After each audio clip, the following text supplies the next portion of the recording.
Doctor कहिले gall bladder काटिदेले मध्य bunchy हेबो।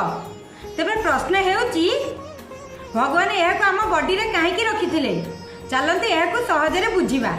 आम बॉडी रे लिवर हेउची गोटे फैक्ट्री जहाँ प्रतिदिन बाइल को बनाई थाए। आ गॉल ब्लाडर सेही बाइल को स्टोर करी रखुथिबा गोटिए स्टोरेज टैंक।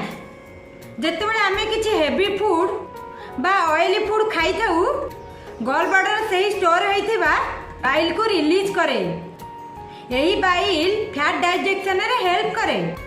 माने खाउथिबा तेल मसला भलरे भांगी ऑब्जर्व हेबा को सहायता करे। तेणु केतक लोकंकर गॉल ब्लाडर रिमूव परे oily food intolerance bloating loose motion heaviness feel होई पारे। बॉडी रे प्रत्येक ऑर्गन रो काम अछि। गॉल ब्लाडर छोट किंतु डाइजेशन सिस्टम रे इम्पोर्टेंट रोल प्ले करे। आपण को ऑयली फूड खाइले डिस्कम्फर्ट फील हुए कि कमेंट रे लिखंतु।